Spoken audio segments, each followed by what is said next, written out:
Então, qualquer Exatamente. um pode ser o melhor, porque você tá vendo o meu treino. Exatamente. Todos os dias eu te mostro o meu treino. Mas se você não tiver o comprometimento que eu tenho, você não vai chegar onde eu cheguei. Onde eu cheguei e nem perto de onde eu tô. E isso todo mundo faz, isso acontece com todo mundo. Por quê? Porque se você não se dedicar, e às vezes você se dedica até mais do que eu, mas aí é questão de tempo também. Hoje, com certeza, tem gente que se dedica muito mais do que eu, mas talvez a experiência, né, um pouco o talento ajuda, mas assim, de fato, a constância é o que faz a pessoa chegar.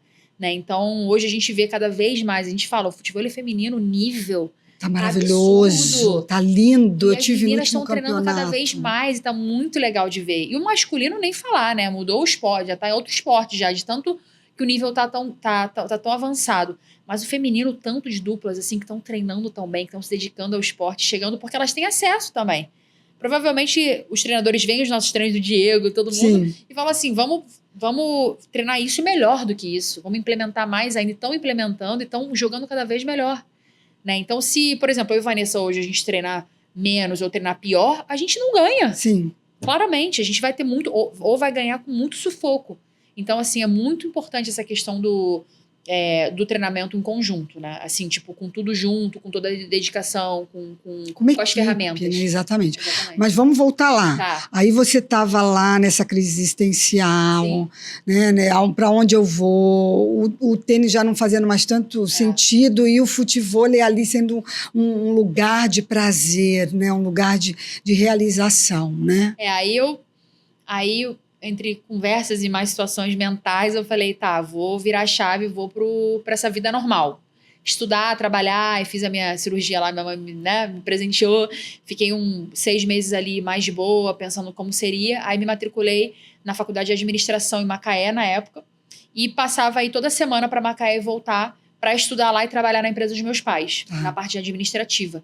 E lá e antes de ir para lá, na verdade, esses meses que eu fiquei no Rio, eu também treinei, vale aqui até dizer que vale a pena, onde eu iniciei foi na Bom Treino, né, na Barra, com o Marcelo. E quando eu ia para Macaé, eu treinava com a Donias, em Macaé, que era o centro de treinamento dele em Macaé, porque aí eu tentava me manter nos CTs já treinando, porque eu falei, beleza, vou fazer uma vida normal, estudar, trabalhar, mas eu quero competir final de semana quando der, porque eu amei o esporte. Né? E de fato comecei a fazer assim a nível. Olha que loucura, que interessante que você trouxe, Nath. Sim. Naquela época, acho que até hoje também, pelo menos o Dieguinho falou aqui, que muitos atletas ainda não se sustentam só com o futebol. A maioria. Né? Do feminino, né? Do masculino, hoje talvez jamais, mas por muitos anos não. Do masculino, talvez alguns, mas no feminino, com certeza não. Quer dizer, a pessoa tem que ter um trabalho. Tem que ter um extra para isso. Só do esporte, não. Então, assim, do futebol masculino é bem recente conseguirem, tá? Porque acredito que até no último ano não. Então, dali eu comecei a treinar nos momentos que eu tinha meio de trabalho e jogar a nível amador por longos, ali eu tinha 22, 23, até os 30, mais ou menos, né? Até os 30 eu fiquei nessa, né? Com algumas parceiras que, enfim, que eu admiro, que fizeram parte ali do meu desenvolvimento. Enfim, o Marcelo, numa época eu também treinei com o Anderson Águia. Aí, naquela época, eu também conheci o Diego também, quando eu tinha uns 20 e pouco, depois que eu treinei nesse centro de treinamento, teve a Donias. Passei por muita gente boa para poder estar me formando, né? E crescendo e aprendendo mais do esporte. E aí, na fase dos 30, chegando perto dos 30, a minha família teve uma questão financeira na empresa que eu trabalhava e eu teria que sair da empresa. E ali foi o total desconforto e o mental que virou a minha vida de falar assim, beleza, vou ter que dar um giro de 360, como que eu faço para me manter, o que eu vou fazer da vida, o que eu vou seguir, aquela crise existencial aos 30, né, por uma crise financeira. Mas também, até ali, eu consegui ficar no esporte de certa maneira, porque eu não era 100% feliz. Ali, nesses 8 anos que eu fiquei ali entre os 22 aos 30, eu queria continuar no esporte de alguma maneira, mas ao mesmo tempo eu tive que passar por essa fase para me estruturar, que foi fazer uma faculdade, me formei, que foi trabalhar, que foi ganhar experiência, que foi também entender do esporte ali mais para poder jogar melhor. Até para você saber, nossa, não é mesmo esse meu lado esse rumo, profissional. não é? Porque aos 30 você pensa o quê? A sua fase de vida passou no esporte, né? Se no tênis eu pararia aos 30, por que eu vou começar ali? Então gerou uma crise existencial do que eu faria, só que eu já dominava mais o futebol aos 30.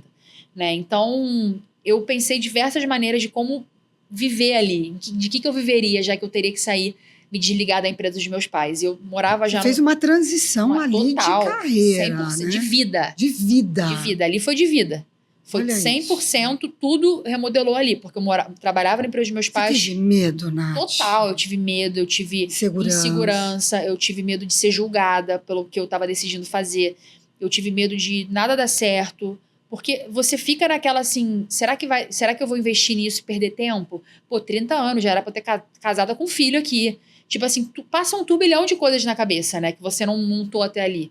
Que você achava que estava consolidada e aí tudo muda. Que acontece na vida de inúmeras pessoas, né? Porque quantas pessoas não passam por transições, por insegurança de trabalho, de família, de separação.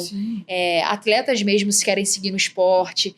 Muitas coisas, né? E ali pra mim foi esse momento de virada de chave, só que o que eu tinha certeza era que seria no esporte. Era a minha única certeza. E a internet ali já estava crescendo, eu via muita gente mostrando coisas legais nas redes sociais, meu Instagram era fechado, eu tinha 1000 amigos, né? Até por segurança, na época, meu pai falava, pô, não vamos mostrar muito da nossa vida, então foi uma coisa assim, eu era muito reservada, né? Não tinha talento nenhum para falar. Eu era tímida, Gente, olha o que essa mulher se transformou. Eu era totalmente oposto.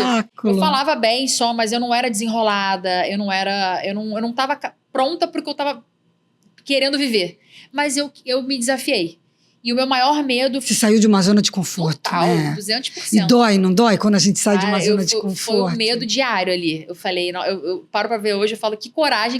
Minha palavra é coragem. Tudo que eu já fiz na minha vida, coragem é minha palavra. Porque ali foi coragem total. Aí eu falei, não, vai ser isso. Eu já dava clínicas com a minha parceira na época. E aí eu falei, cara, vai dar pra fazer um dinheiro com isso. Eu vou alugar um apartamento, vou pedir a renda aqui. Era um imóvel do meu pai, mas eu falei, bom, beleza, vou sair da empresa, mas posso ficar com essa renda pra poder me sustentar e morar com vocês um tempo? E aí fiz uma reunião, eu lembro como hoje. Olha isso, você morava sozinha, você fez a opção de falar, não, eu vou acreditar nesse meu sonho, vou batalhar por ele. Mas o melhor foi como eu fiz, eu peguei a minha família, botei numa mesa e falei, galera, tem um pronunciamento aqui. Gente! Falei, olha, tá acontecendo isso, eu entendo o momento da empresa e tal, mas eu tive uma ideia e gostaria de tentar o apoio de vocês para isso. Você sempre teve isso com a família, né, Nath? Fazendo aqui. Você sempre trouxe a família muito perto de você, nas decisões. Somos muito unidos, né? A gente realmente, graças a Deus, a minha família é minha base, né? Se tudo que eu sei hoje, ou a educação que eu tenho, ou os meus valores, são graças a ele, né? Então, a minha família total, meus irmãos, meus pais. Então, sem dúvida, com esses pilares foi toda a minha construção, né? Desde profissional até, enfim, pessoal, a todos os pontos da minha vida. Então, ali era um comunicado porque a gente era muito fechado. Eu trabalhava na empresa, meus irmãos ainda também. Então, teve que passar por esse ponto até... Não por ter uma aprovação, porque de fato teve uma resistência. Eu vou te contar isso agora. Mas era importante para mim aquela transição, eles saberem o que ia acontecer. Perfeito. Até porque eu ia estar dentro da casa deles, eu ia morar com eles de novo, né? E eles nem sabiam ainda de nada. Não, eles iam se preparar para essa fase. Então eu cheguei nesse comunicado ali, nessa reunião, e falei, olha, eu entendo esse momento, vai ser um momento difícil para a família e tal, só que eu quero realmente viver de algo que eu tô imaginando que pode dar certo.